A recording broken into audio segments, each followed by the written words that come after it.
नमस्कार. शासन 4 यूट्यूब चॅनलवर आपलं सर्वांचं खूप खूप स्वागत आहे.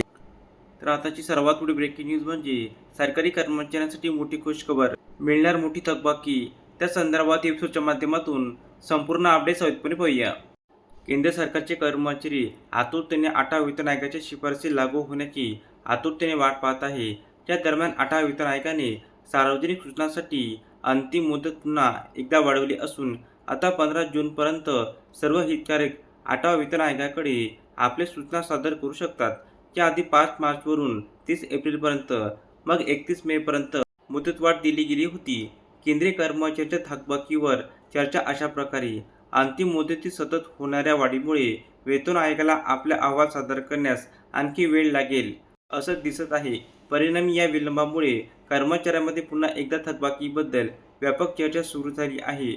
अशा परिस्थितीत 8वा वेतन आयोग कधी लागू होईल हा सर्वात मोठा मुद्दा आहे. तसेच केंद्र सरकारच्या कर्मचाऱ्यांना किती महिन्याची थकबाकी मिळेल, थकीत रकमेची गणना कोणत्या आधारावर केली जाईल आणि कर्मचाऱ्यांना संभाव्यत किती अतिरिक्त थकबाकी मिळू शकेल ते पुढील प्रमाणे पाहूया.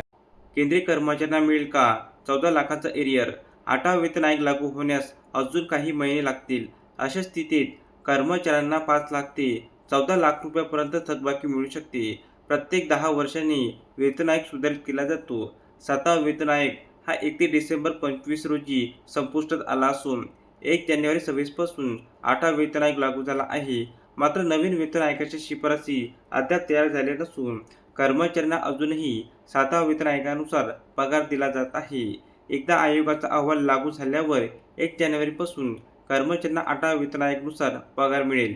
त्यामुळे कर्मचाऱ्यांना थकबाकी मोठी रक्कम मिळणे अपेक्षित आहे. तर सर्वात महत्त्वाचे म्हणजे फीडबॅक फॅक्टर ठरवणार थकबाकीची रक्कम. अशा परिस्थितीत सगळं फीडबॅक फॅक्टरवर अवलंबून असेल. 7व्या वेतन आयोगाचा फीडबॅक फॅक्टर 2.57 होता, तर 8व्या वेतन आयोगाचा फीडबॅक फॅक्टर 3.68 असायचा असा अंदाज आहे. जो लागू झाल्यास मूळ वेतन 18,000 रुपयांवरून थेट 66,240 रुपयांपर्यंत वाढेल. यानुसार सरकारी कर्मचाऱ्यांच्या दर महिना पगारात 48,240 रुपयांची वाढ होईल. तर 10 महिन्याची थकबाकी विचारात घेतल्यास 4,82,400 रुपयांपर्यंत पोहोचेल. सध्या 7व्या वेतन आयोगानुसार कॅबिनेट सचिव पदावरील अधिकाऱ्यांचे मूळ वेतन 4,82,400 रुपये आहे, तर 3.68 वर फीडबॅक फॅक्टर लागू झाल्यास मूळ वेतन 9,20,000 रुपयांपर्यंत वाढेल. म्हणजे दर महिन्याच्या पगारात 6,70,000 रुपये वाढतील. अशा परिस्थितीत 2 महिन्याची 1,34,000 रुपयांची थकबाकी मिळेल.